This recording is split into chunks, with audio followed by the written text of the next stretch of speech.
नमस्कार। क्या हो अगर YouTube पर पैसा कमाना एकदम आसान हो जाए। हाल ही में एक ऐसी ही खबर ने YouTube की दुनिया में जैसे भूचाल ला दिया। हर क्रिएटर ये सोचने लगा कि क्या वाकई सब कुछ बदलने वाला है। तो चलिए आज इस वायरल दावे की तह तक चलते हैं और जानते हैं कि इस सनसनी के पीछे की असली कहानी क्या है। बस यही वो लाइन थी जिसने आग लगा दी। यूट्यूबर मनोज डे का ये दावा हर उस इंसान के लिए एक सपने जैसा था जो क्रिएटर बनने की कोशिश कर रहा है। मतलब कोई मेहनत नहीं और पहले दिन से कमाई।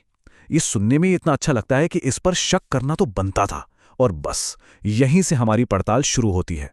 तो आखिर इस अनाउंसमेंट में ऐसा क्या था जिसने इसे इतना वायरल कर दिया। चलिए इसमें थोड़ा और गहराई से उतरते हैं।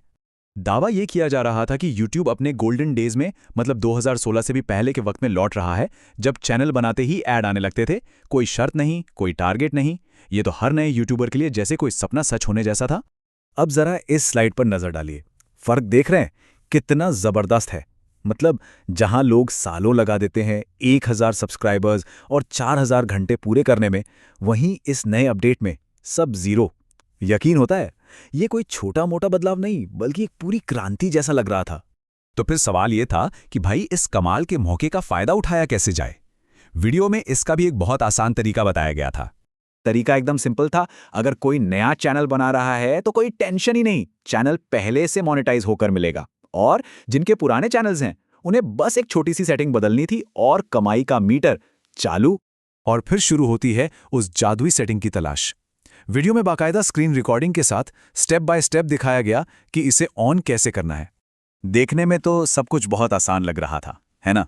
YouTube स्टूडियो खोलो, एनालिटिक्स में जाओ, ऑडियंस टैब पर क्लिक करो और बस वहीं कहीं वो जादुई बटन मिल जाना था।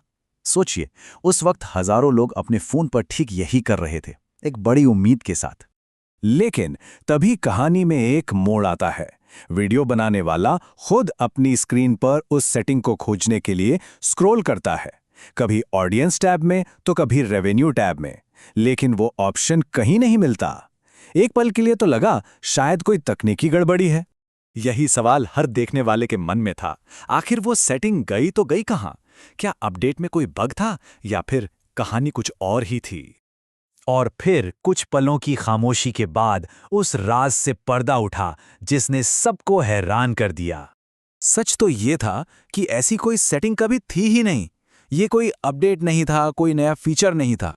और फिर क्रिएटर ने खुद ही इन शब्दों के साथ इस सस्पेंस को खत्म कर दिया। ये सब एक मजाक था। जी हां, ये पूरा का पूरा वीडियो 1 अप्रैल को बनाया गया। एक अप्रैल फुल प्रैंक था। क्रिएटर ने बाद में उन लोगों से माफी भी मांगी जिनकी उम्मीदें टूट गई। लेकिन इस मजाक के बाद ये समझना और भी जरूरी हो जाता है कि हकीकत क्या है। तो चलिए अब सारे कंफ्यूजन को दूर करते हैं और देखते हैं कि YouTube पर मोनेटाइजेशन के असली नियम आखिर है क्या। इस स्लाइड में प्रैंक और हकीकत का अंतर बिल्कुल साफ है। जहां प्रैंक ने सब कुछ जीरो होने की बात की, वहीं YouTube पार्टनर प्रोग्राम का हिस्सा बनने के लिए आज भी पिछले 12 महीनों में 1000 सब्सक्राइबर्स और 4000 घंटे का वॉच टाइम पूरा करना जरूरी है। नियम वही हैं, बदले नहीं हैं। लेकिन यह प्रैंक सिर्फ एक मजाक से कहीं बढ़कर था। इसका इतना वायरल होना हमें क्रिएटर्स की दुनिया की एक गहरी सच्चाई बताता है। ये दिखाता है कि लोग आसान मोनेटाइजेशन के लिए कितने बेताब हैं। ये उन मुश्किल नियमों को लेकर उनकी चिंता को भी उजागर करता है।